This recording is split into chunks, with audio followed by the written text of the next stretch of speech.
Now we'll continue with the another point, factor of safety, in this video. So first we'll understand factor of safety. This term practically means factor of safety knowingly, unknowingly we are considering in our day-to-day life product design. So first example is lift. So lift is designed for particular weight, suppose 180 kg, and suppose or it is mentioned that maximum weight is 180 kg, that lift can travel from one floor to another floor, or it can say maximum 3 persons are allowed. Okay, but even if 3 persons capacity is provided for the lift, so 4 person if come by chance, or a little boy, girls with the parent is coming in that lift, so that lift rope does not going to fail, right? Or take example of our regular two-wheeler. So it is designed normally for two people, so which can transport, which can move two people comfortably. But here we can observe that if third person sit on that two-wheeler, so that two-wheeler does not fail, or it is not able to carry that three persons safely. So this scenario is not there. So design strength, design point is a particularly already set, but if we exceed accidentally, so that product does not fail. So this is called as a reserve strength. So keeping reserve strength is nothing but factor of safety. So what is a factor of safety? So while designing any component, it is necessary to provide sufficient reserve strength. So what is this sufficient reserve strength? Right now we have seen if a third person sits on the two-wheeler or a fourth person comes into the lift, so that lift or two-wheeler does not going to fail. So this is possible due to keeping sufficient reserve strength, and this is nothing but practically factor of safety, right? So factor of safety can be defined. Now we have to define in a mathematical equation. So here equation is put here. So failure stress upon allowable stress, right?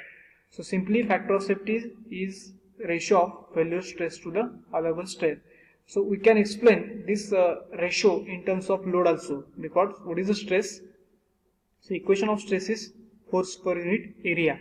So area get cancelled because same component. So we can put here equation, modify equation as failure load upon working load.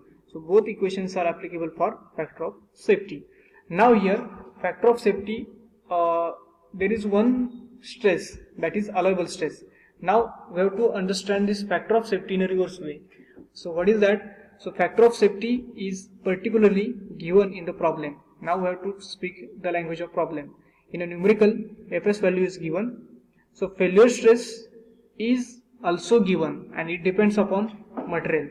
So we have to calculate from that allowable stress. So what is the modified equation for allowable stress? So allowable stress will come this side, factor of safety come will in denominator. So allowable stress is nothing but failure stress upon factor of safety. Sorry, allowable stress is equal to failure stress upon factor of safety. Right. So this is the modified equation for allowable stress. Now what is allowable stress? So allowable stress is the stress value at which design of any machine component is made. So basically, once again I want to quick revise what is the purpose of design. So we are learning subject machine design. So in a machine design, what is the final outcome? So final outcome is dimensions. Calculation of the dimension is the outcome of machine design. Means entire this subject machine design. So what are our outcome? What are our every time what is our outcome? So it is nothing but dimensions of the component, right? So for that we are considering allowable stress, right? So here allowable stress is important to calculate the dimensions of the machine component. So before seeing this equation for the allowable stress, so we will quickly revise stress strain diagram. So in this stress strain diagram, again it is separate for ductile material like a steel, and it is different for brittle material like a cast iron. So here we have taken failure stress for ductile material like a steel is a yield stress. Simply I am using word yield strength or stress, and it is called as a SOIT. And like this for brittle material, failure strength is taken as a SUT, ultimate tensile strength. Okay, now keep these two strength in mind to calculate allowable stresses for a respective material. So here allowable stress for first ductile material can be calculated as, so sigma is the notation of the allowable stress, and basically before that again we have seen equation of Fs, factor of safety, failure stress upon allowable stress, and it is modified as allowable stress sigma is equal to failure stress upon factor of safety. Now here the case of ductile material. So for ductile material, failure stress is yield strength, right? So it is SYT. So SYT upon Fs will be the equation for allowable stress in the case of ductile material, right? Now here I want to clarify one thing. So why this allowable stress is written in a plain notation sigma? It may be tensile, it may be compression, it may be shear, right? So if it is in a tension, so sigma T will be the notation. If it is in a compression, sigma C will be the notation, or it may be shear, tau is the notation, right? So in a general, allowable stress is a sigma, right? And we have put or modified equation as SYT upon Fs, SYT 5 SYT, so it is a failure stress for ductile material, right?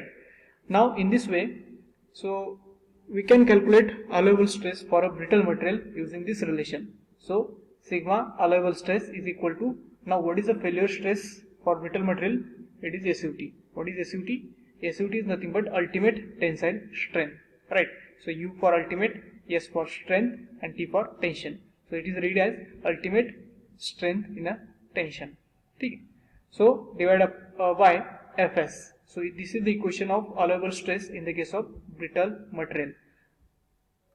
Now these two equations are very important for us in the case of solving the numerical, because there we need particularly tensile stress, compression stress, and as per the failure criteria, means either it is yield criteria for ductile material or brittle criteria, ultimate strength criteria. So we have to use corresponding equations. So keep in mind once again, so allowable stress for ductile material is SYT upon Fs. I will read as a plain SYT, and allowable stress for brittle material is SUT upon Fs. Now, so why to use Fs, or what is the significance of this Fs? So recapping what we have learned in a factor of safety.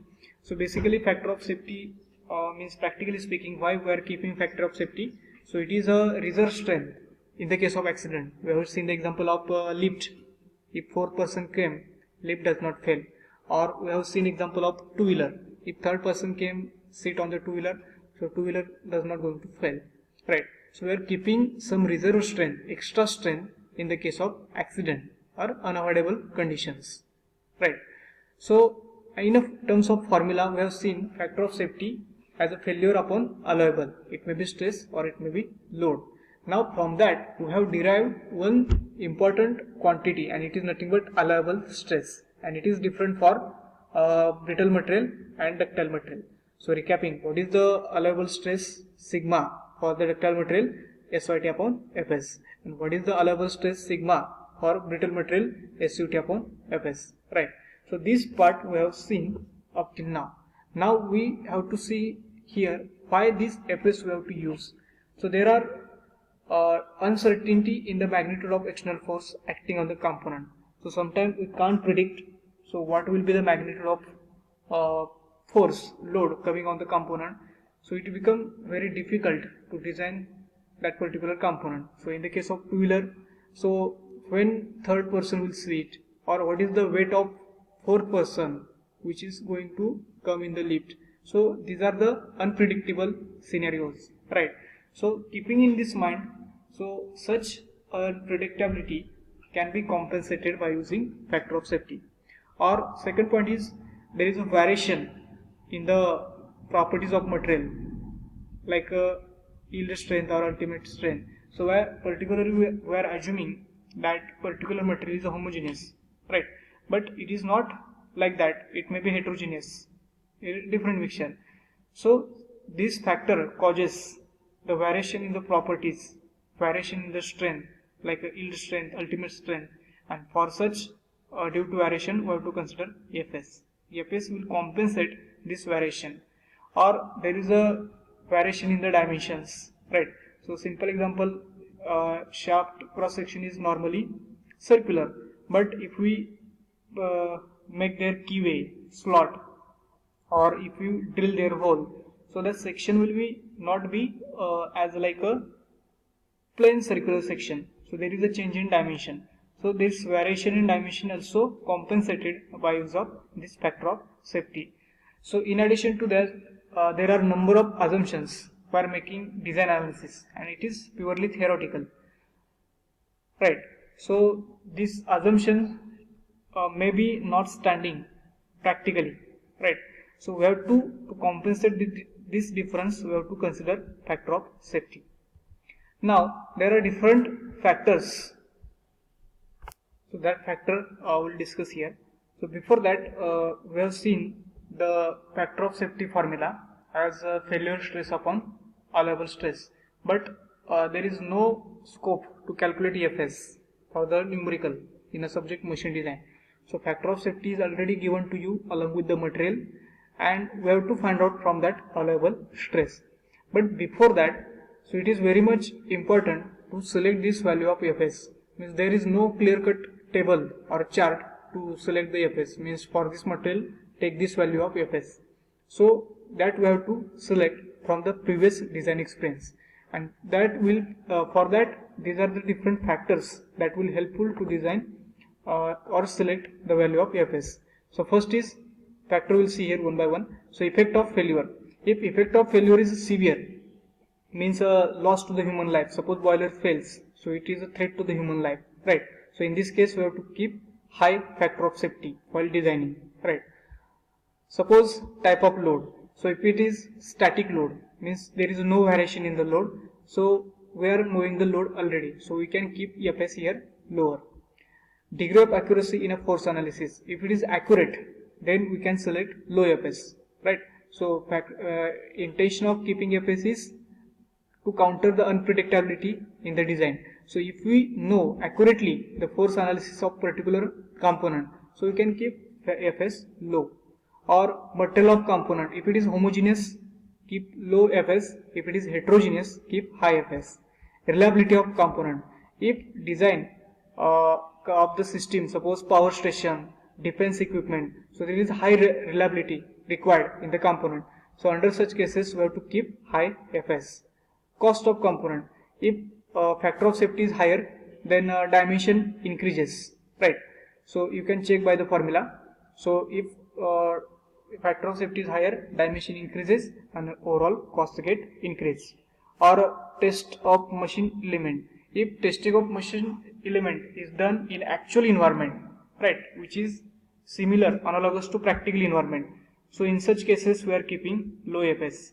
Service condition. If service conditions are too much humid, corrosive, or high temperature application, so under such component fails earlier as compared to normal conditions. So under such conditions we have to keep high EFS.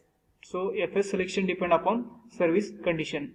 Or one point is quality of manufacture. If product is manufactured with a high quality, special quality, then there is a less variation in the dimension.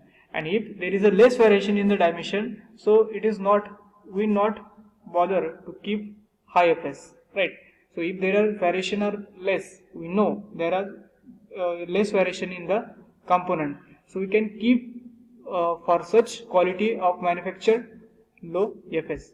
So these are the different factors depend on which we are telling that we have to select high EFS or low EFS, right?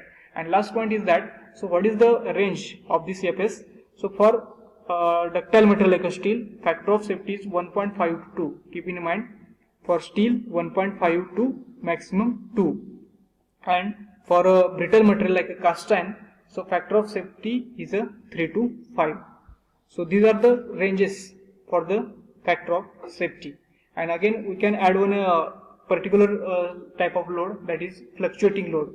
If load is fluctuating, then this range will be 1.3 to 2, maximum 2, right?